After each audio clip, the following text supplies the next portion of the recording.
Halo pemirsa, apa kabar? Ketemu lagi dalam program mingguan VOA Indonesia Dunia Kita yang kali ini kami bawakan dari dua kota berbeda. Saya Rifan Wiastono di kota New York. Dan di Washington DC, saya Aryatna Budianto. Apa kabar pemirsa? Bagaimana kabar Anda di pertengahan Januari ini? Apakah Anda sudah bisa mencoba atau menjalankan resolusi tahun baru Anda? Bagi Anda yang punya resolusi ingin mencoba keterampilan baru atau mencoba hobi baru, saya ingin mengajak Anda ke sebuah tempat di mana Anda bisa mendapatkan inspirasi. Tempat ini namanya Trapeze School yang mengajarkan keterampilan seni akrobatik seperti halnya pemain sirkus. Dan ini katanya walaupun agak menguji nyali, bisa dilakukan oleh orang-orang dari berbagai kelompok usia dan dari beragam tingkat kebugaran.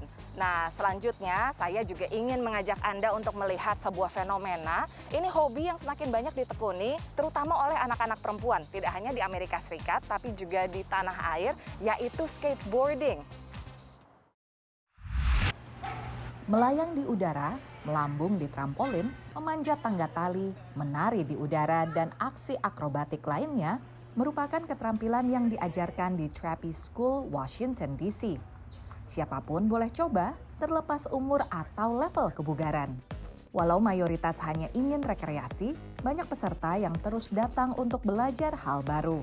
Circus and aerial arts, trampoline, flying trapeze, all of it is about learning something new and finding joy in learning something new. Siswa termuda berumur 6 tahun, sementara yang tertua di atas 80 tahun. Melihat warga lansia berakrobat di udara merupakan pemandangan cukup lazim di sini. Someone might say, come to class and say, oh, I could never do that. I could never hang from my knees on the trapeze. I could never do a backflip. I've never done one in my life.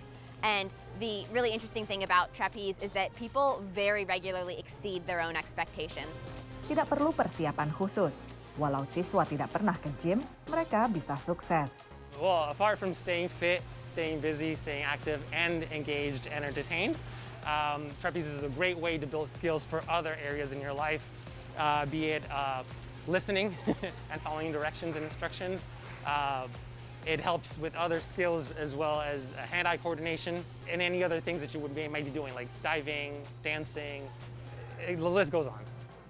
Selama setahun terakhir, Trapeze School bekerja sama dengan lembaga nirlaba Serve Your City yang membantu anak-anak dari komunitas miskin dengan memberi pelatihan gratis. Joy Birth rutin membawa kedua anaknya ke sini. This class taught me about body control, balance, and relaxing my body. I learned how to go up in the air. I could jump higher on the trampoline, and it's a really fun experience because I really like to go on trampoline. Trapeze School ingin mengembangkan kegiatan amal untuk bisa menjangkau lebih banyak warga, menularkan kecintaan pada seni akrobatik udara. Dari Washington DC, VOA. Libur sekolah di musim panas mendorong Angela Justice untuk mencoba aktivitas baru. Remaja 11 tahun ini memilih belajar skateboard, pilihan yang sempat membuat ibunya terkejut. And I was shocked when she said that. I was like, what? Okay, and then we started seeing like other little girls, like this little girl in the park skating, and I was like, oh look, she's doing it. I like being in person. I also like doing new tricks. Siswi kelas 6 SD ini adalah satu dari belasan anak yang baru mulai belajar skateboard bersama Goats on Wheels di Montgomery County, negara bagian Maryland. I seem to have more inquiries from girls. I guess it's, girls are just breaking through the barriers these days, especially on the Olympics. You see the smallest girls getting the biggest prizes and, winning the golds and stuff like that. Kemajuan ini membesarkan hati para skater perempuan dari seluruh dunia, termasuk atlet nasional Indonesia, Nyimas Bunga Cinta. Kalau di Indonesia aku seneng banget karena bisa main bareng, terus kalau misalkan lagi latihan nih, kadang kayak bisa dibilang kayak kejar-kejaran skill lah. Bunga mengenang situasinya sangat berbeda ketika ia pertama kali bermain skateboard pada 2014 waktu berusia 8 tahun. Masih didominasiin sama cowok sih, karena yang cewek itu kan udah pada besar-besar kayak umur 18 tahun dan lebih lagi. Yang anak kecil kayaknya jarang deh waktu itu. aku doang. Kini di usia 15 tahun, Bunga sudah menuai sederet prestasi nasional dan internasional. Ia pernah menjadi peraih medali termuda Asian Games 2018 dan mengikuti kejuaraan kualifikasi untuk Olimpiade Tokyo 2020. Belum dapet nih goals yang aku mau, kayak masuk Olimpiade. Aku mau jadi Olympians. Yang penting ikut dulu, nyari pengalamannya dulu, medalinya nanti nyusul. Sebagai perempuan yang berhijab di negara yang konservatif, Bunga telah mendobrak banyak stereotipe, sesuatu yang didukung penuh oleh ayahnya, Didit Priyo Sugiharto. Harusnya begitu gitu kan. Hashtagnya selalu skate and destroy. Kalau mau diartikan secara harfiah gitu kan, secara literally atau gimana, emang semua alat atau properti yang dilewatin papan skate udah pasti rusak. Nah, begitu juga mindset.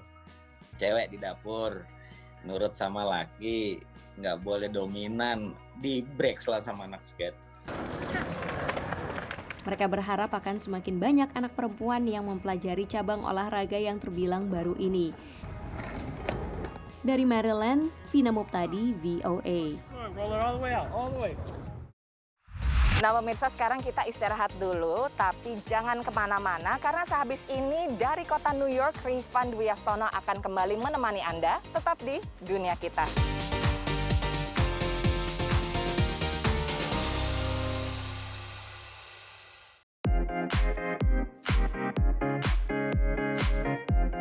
Pemirsa Dunia Kita, saat ini saya berada di Madison Square Park di kota New York. Ini adalah tempat yang lokasinya berdekatan dengan beberapa destinasi wisata di sini seperti Gedung Flatiron. Tapi kota New York sendiri kan memang dikenal sebagai kota impian para insan kreatif dunia ya.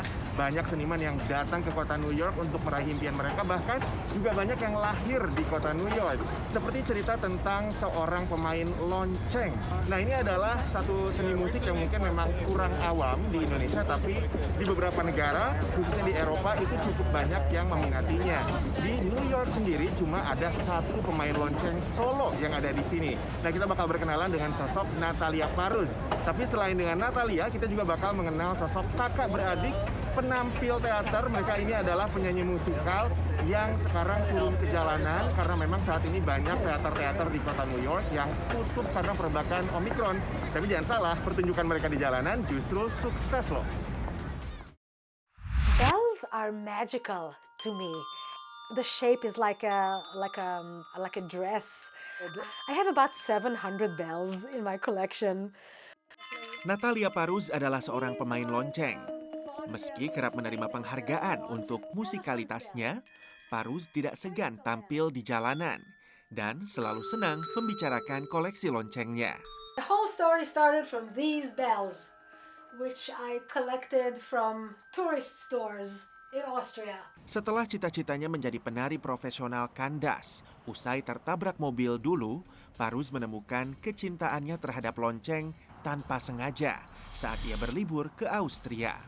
While in Austria, we rented a car and we were driving, and through the open windows of the cars, I could hear the sound of bells.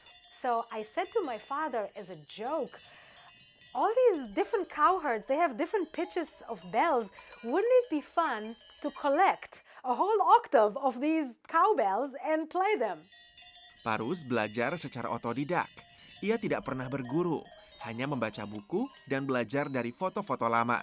Ia menggunakan imajinasi untuk belajar sisanya.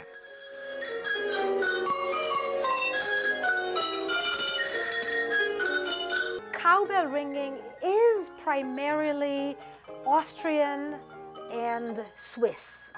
Possibly you can also find it in France. But anywhere else in the world, these particular brand of cowbells, they're really just in those countries.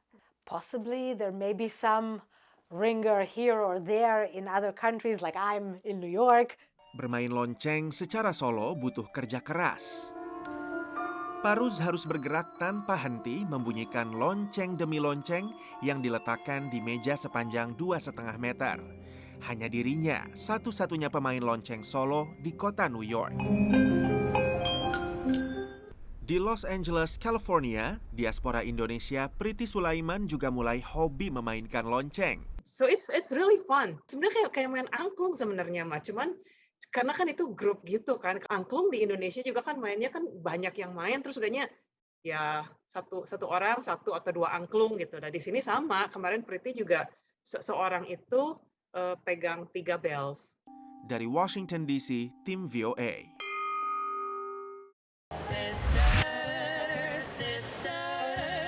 Sejak Oktober 2020, Hannah dan Lauren Cadwell membawa pertunjukan mereka ke jalanan kota New York. I've been in the city for about a year now, and through that year I've been singing on the street with my big sister Lauren.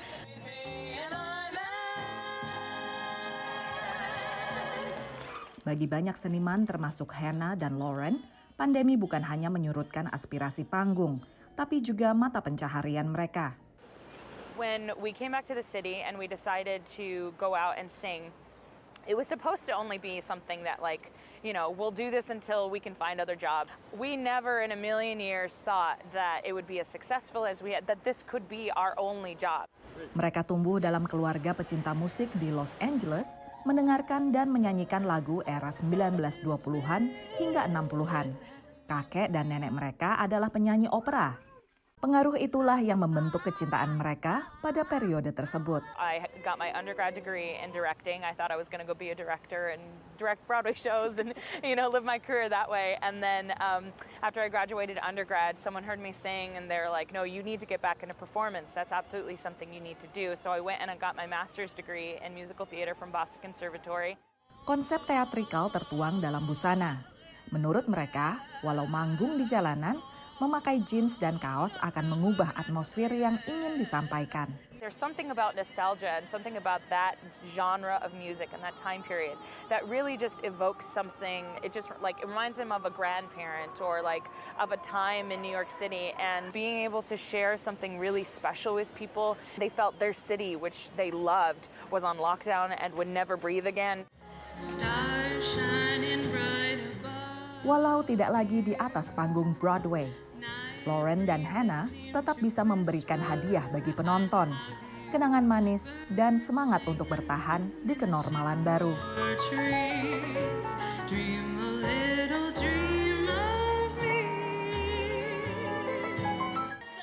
Dari kota New York, VOA.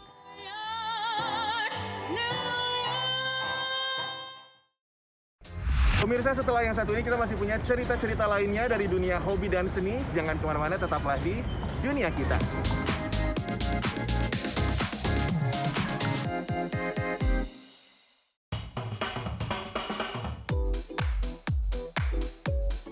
Pemirsa, Dunia Kita masih saya bawakan dari kota New York. Dan kalau ngomongin soal yang namanya New York, itu juga khas dengan yang namanya teater Broadway. Dan saya tadi sempat singgung juga tuh, kalau banyak pintu teater yang ditutup karena perbakan Omicron saat ini. Tapi bukan cuma pintu teater, Omicron juga membuat acara-acara malam penganugerahan penghargaan seperti Oscar alias Academy Awards ataupun Grammy Awards ini terancam digelar secara terbatas atau bahkan online nih gara-gara perbakan Omicron. Kita punya ceritanya, tapi selain itu kita juga bakal melihat bagaimana nih para peminat alias fans juga seniman ini mulai meningkat ketertarikannya dengan dunia seni digital alias non-fungible tokens. Apalagi setelah ada seniman yang berhasil menjual karya seni digitalnya seharga $69 juta. Penghargaan Golden Globes, anugerah perfilman dan TV, sebelum pandemi biasanya disiarkan langsung dan disaksikan belasan juta warga Amerika Serikat. Untuk tahun 2022, penghargaan ini berubah menjadi penghargaan tertutup di Hotel Beverly Hilton. Para pemenang penghargaan oleh The Hollywood Foreign Press Association ini diumumkan lewat media sosial. If it is not televised, will anyone care? Will anyone realize that the awards have been handed out? This was one of the most star-studded, boozy, fun kickoff to award season for nearly 100 years. And now, it's going to be a dinner that is focused more on the philanthropy efforts that the Hollywood Foreign Press Association does, which is noble in and of itself, but will it make that Hollywood splash? Setelah sempat kembalinya ajang penghargaan selama 2021 dengan berbagai langkah pembatasan sosial dan protokol kesehatan baru, acara penghargaan dan festival film akhirnya banyak ditunda memasuki 2022. I mean, what's causing all these cancellations is the variant and, how transmittable it is. And basically what happens is these organizers, these producers sit down and say, okay, one, what kind of event could we have if it's in person? Two, will anyone show up?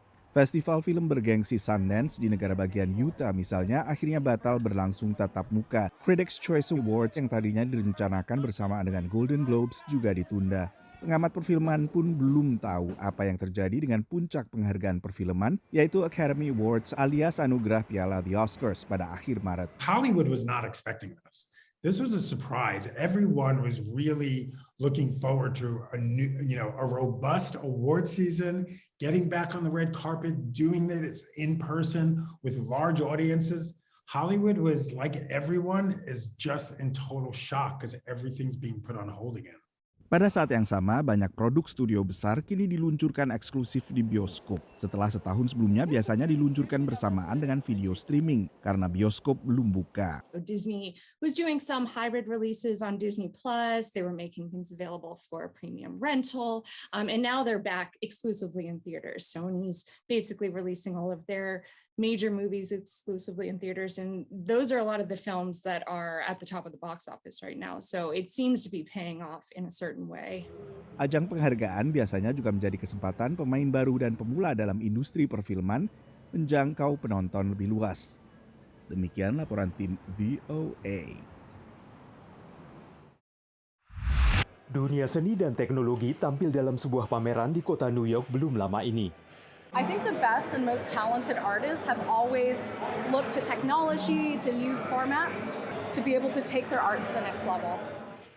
Itu termasuk mengubah seni digital menjadi non-fungible token atau NFT, benda koleksi digital yang ditautkan ke blockchain, sistem transaksi digital terenkripsi dan terdistribusi untuk memvalidasi asal dan keaslian. Liz bekerja di Definity, organisasi nirlaba dengan jaringan blockchain sendiri. Definity membantu seniman mengubah karya mereka menjadi NFT yang dicetak, diperdagangkan, dan dijual di mimbar ini.